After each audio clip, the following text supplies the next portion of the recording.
ఆంధ్రప్రదేశ్ రాజకీయాల్లో నెల్లూరు జిల్లాకు ఒక ప్రత్యేకమైన స్థానం ఉంది. ఎప్పుడు ఏ క్షణాన ఎలాంటి పొలిటికల్ ట్విస్టులు వస్తాయో ఎవ్వరూ ఊహించలేరు. అయితే ఇప్పుడు రాష్ట్రంలో స్థానిక సంస్థల ఎన్నికల నోటిఫికేషన్ ఇంకా అధికారికంగా విడుదల కాకముందే నెల్లూరు జిల్లా కూటమి రాజకీయాల్లో ఒక్కసారిగా వేడి రాజుకుంది. అధికార తెలుగుదేశం పార్టీలో కార్పొరేషన్ ఎన్నికల చిచ్చు ఇప్పుడిప్పుడే బయటపడుతోంది. ముఖ్యంగా నెల్లూరు కార్పొరేషన్ మేయర్ పీఠం ఎవరికి దక్కాలి, అభ్యర్థుల ఎంపికలో ఎవరి మాట నెగ్గాలి అనే అంశం చుట్టూ జిల్లా పెద్దలకు, వలస నేతలకు మధ్య కోల్డ్ వార్ నడుస్తోంది. ఈ అంతర్గత వివాదాలు ఇప్పుడు నెల్లూరు రాజకీయాల్లో అత్యంత ఆసక్తికరంగా మారాయి. గత ఎన్నికల సమయంలో వైఎస్ఆర్ కాంగ్రెస్ పార్టీని వీడి సైకిల్ ఎక్కిన నెల్లూరు రూరల్ ఎమ్మెల్యే కోటంరెడ్డి శ్రీధర్ రెడ్డి ప్రస్తుతం సరికొత్త వివాదానికి కేంద్ర బిందువుగా మారారు అనే టాక్ వినిపిస్తోంది. జిల్లాలో క్లీన్ స్వీప్ చేసి తిరుగులేని పట్టు సాధించిన టీడీపీకి కోటంరెడ్డి శ్రీధర్ రెడ్డి రాజకీయ వ్యవహార శైలి ఇప్పుడు తీవ్ర తలనొప్పిగా మారిందనే అభిప్రాయం వ్యక్తమవుతోంది. ఆయన వైసీపీని వీడి టీడీపీలోకి వచ్చినప్పటి నుంచి జిల్లా రాజకీయాల్లో సీనియర్ నేతలకు మనశ్శాంతి లేకుండా పోయిందంటూ కొందరు బహిరంగంగానే ఆరోపిస్తున్నారు. పార్టీ ఏ చిన్న నిర్ణయం తీసుకోబోతున్నా అది తనకు తెలియకుండా జరుగుతోందని, కాస్త ఉనికి కనిపిస్తే చాలు వెంటనే శ్రీధర్ రెడ్డి తన యాక్షన్ ప్లాన్ మరియు ప్రాపగండా మొదలు పెడతారనే విమర్శలు నెల్లూరు పొలిటికల్ సర్కిల్స్ లో బలంగా వినిపిస్తున్నాయి.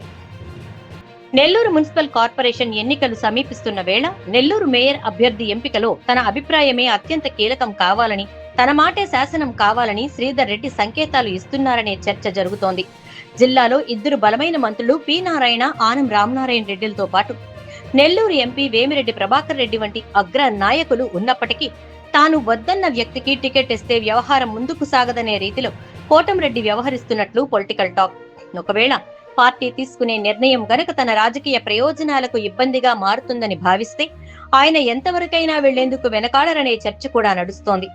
కార్పొరేషన్ ఎన్నికల్లో తనకిష్టం లేని అభ్యర్థులను అధిష్టానం ఖరారు చేస్తే రాబోయే పరిణామాలు చాలా తీవ్రంగా ఉంటాయంటూ జిల్లా సీనియర్లకు, పార్టీ కేంద్ర నాయకత్వానికి ఆయన ఇండైరెక్ట్ గా గట్టి సందేశాలే పంపుతున్నారట. ఈ కథలో మరో ఆసక్తికరమైన కోణం నెల్లూరు డిప్యూటీ మేయర్ రూప్ కుమార్ యాదవ్. నెల్లూరు మేయర్ పీఠంపై రూప్ కుమార్ యాదవ్ ఎన్నో ఆశలు పెట్టుకున్నారు. జిల్లాలోని బలమైన నేతలు వేమిరెడ్డి ప్రభాకర్ రెడ్డి, మంత్రి నారాయణల సిఫార్సులతో రూప్ కుమార్ యాదవ్ మేయర్ రేసులో ఉండేలా ప్రయత్నాలు ముమ్మరం చేస్తున్నట్టు సమాచారం. అయితే నారాయణ పైకి మద్దతుగా కనిపిస్తున్నా చంద్రబాబు నాయుడు వద్ద రూప్ కుమార్ పేరును బలంగా ప్రస్తావించే పరిస్థితి జిల్లాల్లో కనిపించడం లేదనే విమర్శలు ఉన్నాయి. ఈ గ్యాప్ ను క్యాష్ చేసుకుంటూ రూప్ కుమార్ యాదవ్ మేయర్ రేస్ పై నీళ్లు చల్లేందుకు కోటంరెడ్డి శ్రీధర్ రెడ్డి కొత్త రచ్చకు తెరలేపారనే ప్రచారం సాగుతోంది. గతంలోనూ ఇలాంటి సామాజిక సమీకరణల రచ్చలు జరిగాయని కూటమి పెద్దలు గుర్తు చేస్తున్నారు. సిటీ, రూరల్ ప్రాంతాల్లోని కొన్ని వర్గాలను ఈ వివాదంలోకి లాగి సమావేశాలు ఏర్పాటు చేయించి రూప్ కుమార్ యాదవ్ అవకాశాలను దెబ్బతీసేలా తెర వెనుక పావులు కదిపారనే ఆరోపణలు కూడా బలంగా వస్తున్నాయి. అసలు ఈ కార్పొరేషన్ పై పెత్తనం కోసం కోటంరెడ్డి ఇంతలా పట్టుబట్టడానికి కారణమేంటి? దానికి ఆయన దగ్గర ఉన్న వాదన ఏంటో ఇప్పుడు చూద్దాం. నెల్లూరు కార్పొరేషన్ పరిధి కేవలం సిటీకి మాత్రమే పరిమితం కాలేదు. అందులో సిటీతో పాటు రూరల్ ప్రాంతాలు కూడా భారీగా కలిసి ఉన్నాయి. దాదాపు 150 చదరపు కిలోమీటర్ల విస్తీర్ణంలో ఉన్న ఈ కార్పొరేషన్ పరిధిలో 2 జోన్లు, పలు వార్డులతో పాటు నగరాన్ని ఆనుకుని ఉన్న అనేక గ్రామీణ శివారు ప్రాంతాలు ఉన్నాయి. గతంలో కొన్ని గ్రామాలు కార్పొరేషన్ లో విలీనమైనప్పటికీ అవన్నీ రూరల్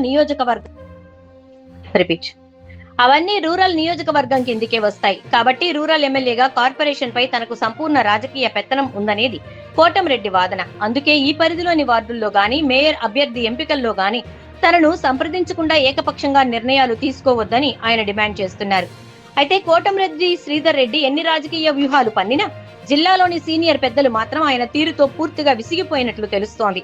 ఆ నేతని ఇక పట్టించుకోవాల్సిన అవసరం లేదు, ఆయన ఎన్ని రచ్చలు చేసినా లైట్ తీసుకోండి అంటూ జిల్లా పెద్దలు అధిష్టానానికి ఇప్పటికే స్పష్టం చేసినట్లు విశ్వసనీయ సమాచారం.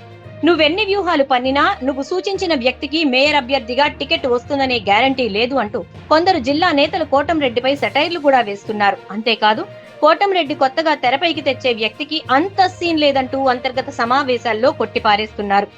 ఎందుకంటే కార్పొరేషన్ రిజర్వేషన్ ఖరారైన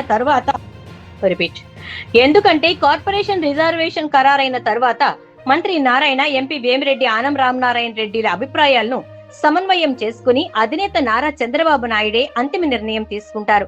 చంద్రబాబు తీసుకునే ఫైనల్ నిర్ణయమే ఇక్కడ చెల్లుతుంది తప్ప వ్యక్తిగత పెత్తనాలకు తావులేదని జిల్లా నేతలు గట్టి నమ్మకంతో ఉన్నారు.